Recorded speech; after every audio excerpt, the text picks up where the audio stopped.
अवधूत दत्तात्रेय जी कहते हैं, राजन, प्राणियों को जैसे बिना इच्छा के, बिना किसी प्रयत्न के रोकने की चेष्टा करने पर भी पूर्व कर्मानुसार दुख प्राप्त होते हैं, वैसे ही स्वर्ग में या नरक में कहीं भी रहें, उन्हें इंद्रिय संबंधी सुख भी प्राप्त होते ही हैं।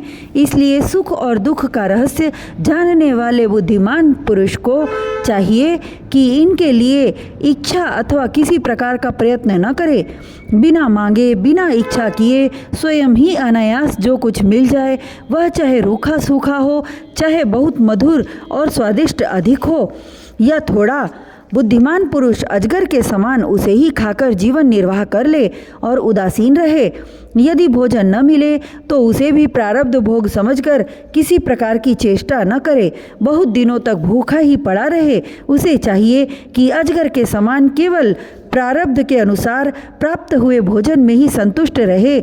उसके शरीर में मनोबल, इंद्रिय बल और देह बल तीनों हों, तब भी वह निश्चेष्ट ही रहे। निद्रा रहित होने पर भी सोया हुआ सा रहे और कर्मेंद्रियों के होने पर भी उनसे कोई चेष्टा न करे। राजन, मैंने अजगर से यही शिक्षा ग्रहण की है। समुद्र से मैंने यह सीखा है कि साधक को सर्वदा प्रसन्न और गंभीर रहना चाहिए। उसका भाव अथाह, अपार और असीम होना चाहिए तथा किसी भी निमित्त से उसे क्षोभ न होना चाहिए।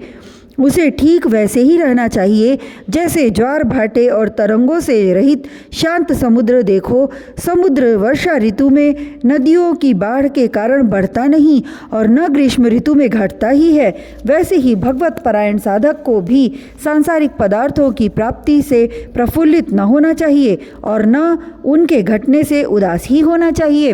राजन, मैंने पतिंगे से यह शिक्षा ग्रहण की है कि जैसे वह रूप पर मोहित होकर आग में कूद पड़ता है और जल मरता है, वैसे ही अपनी इंद्रियों को वश में रखने वाला पुरुष जब स्त्री को देखता है तो उसके हाव भाव पर लट्टू हो जाता है और घोर अंधकार में नरक में गिरकर अपना सत्यानाश कर लेता है। सचमुच स्त्री देवताओं की वह माया है जिससे जीव भगवान या मोक्ष की प्राप्ति से वंचित रह जाता है।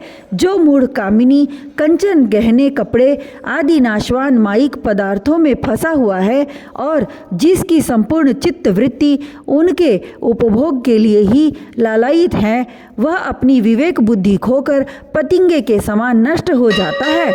राजन, सन्यासी को चाहिए कि गृहस्थों को किसी प्रकार का कष्ट न देकर भौरे की तरह अपना जीवन निर्वाह करे। वह अपने शरीर के लिए उपयोगी रोटी के कुछ टुकड़े कई घरों से मांग ले। जिस प्रकार भौरा विभिन्न पुष्पों से, चाहे वे छोटे हों या बड़े, उनका सार ग्रहण करता है, वैसे ही बुद्धिमान पुरुष को चाहिए कि छोटे बड़े सभी शास्त्रों से उनका सार, उनका रस निचोड़ ले। राजन, मैंने मधुमक्खी से यह शिक्षा ग्रहण की है कि सन्यासी को सायंकाल अथवा दूसरे दिन के लिए भिक्षा का संग्रह न करना चाहिए। उसके पास भिक्षा लेने को कोई पात्र हो तो केवल हाथ और रखने के लिए कोई बर्तन हो तो पेट, वह कहीं संग्रह न कर बैठे, नहीं तो मधुमक्खियों के समान उसका जीवन ही दूभर हो जाएगा। यह बात खूब समझ लेनी चाहिए कि सन्यासी सवेरे शाम के लिए किसी प्रकार का संग्रह न करे। यदि संग्रह करेगा तो मधुमक्खियों के समान अपने संग्रह के साथ ही जीवन भी गंवा बैठेगा। राजन, मैंने हाथी से यह सीखा कि सन्यासी को कभी पैर से भी काठ की बनी हुई स्त्री का भी स्पर्श न करना चाहिए। यदि वह ऐसा करेगा तो जैसे हथिनी के अंग संग से हाथी बंध जाता है, वैसे ही वह भी बंध जाएगा।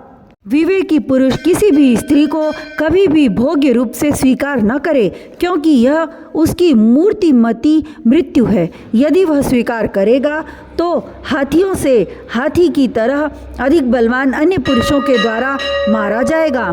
मैंने मधु निकालने वाले पुरुष से यह शिक्षा ग्रहण की है कि संसार के लोभी पुरुष बड़ी कठिनाई से धन का संचय तो करते रहते हैं, किंतु वह संचित धन न किसी को दान करते हैं और न स्वयं उसका उपभोग ही करते हैं।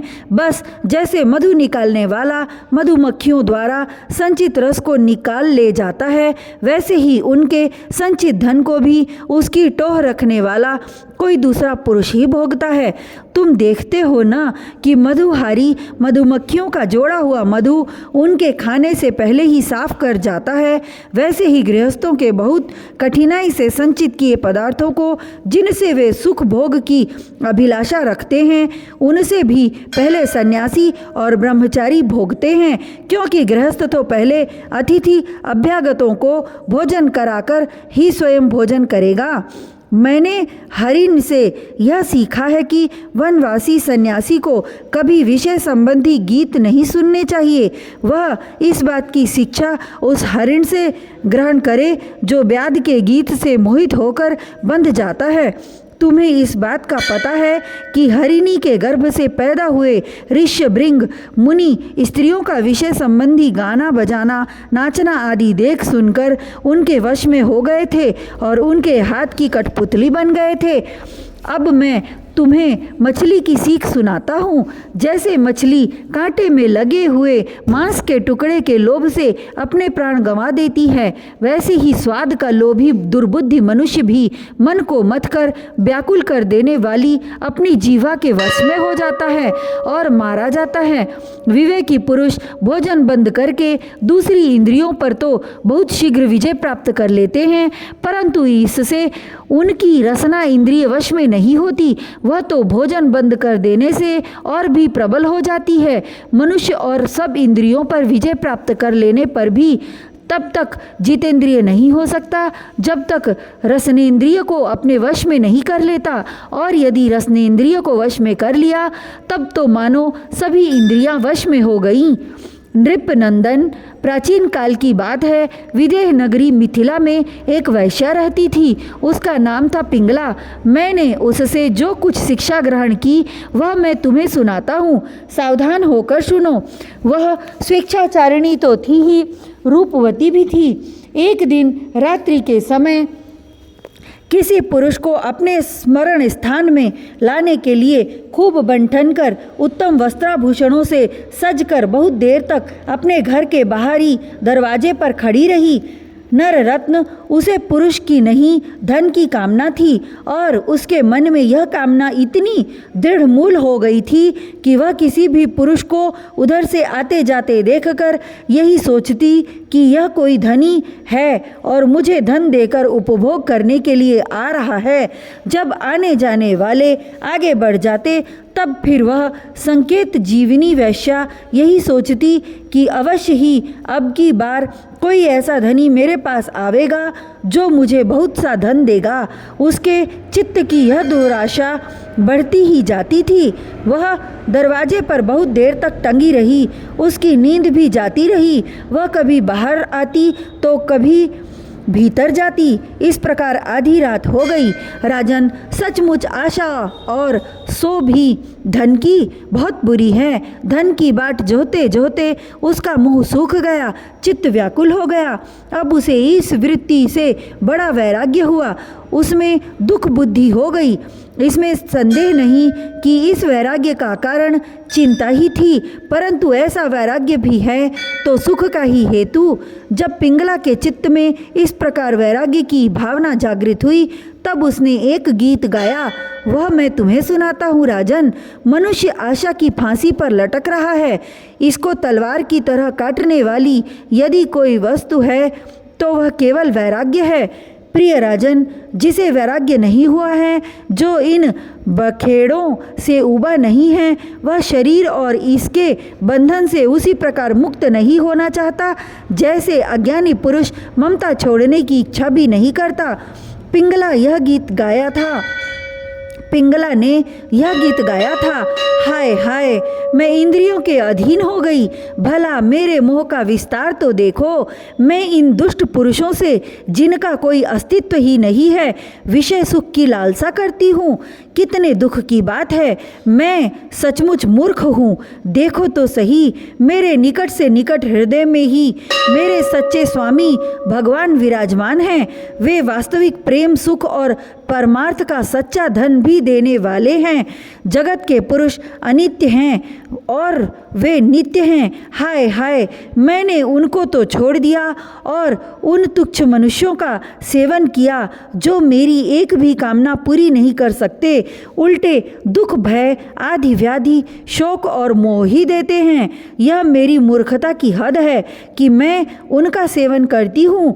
बड़े खेद की बात है, मैं अत्यंत निंदनीय आजीविका वैश्यावृत्ति का आश्रय लिया और बड़े खेद की बात है, मैंने अत्यंत निंदनीय आजीविका वैश्यावृत्ति का आश्रय लिया और व्यर्थ में अपने शरीर और मन को क्लेश दिया, पीड़ा पहुंचाई।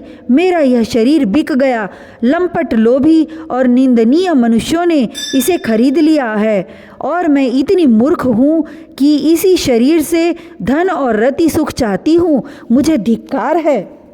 यह शरीर एक घर है, इसमें हड्डियों के टेढ़े तिरछे बांस और खंभे लगे हुए हैं।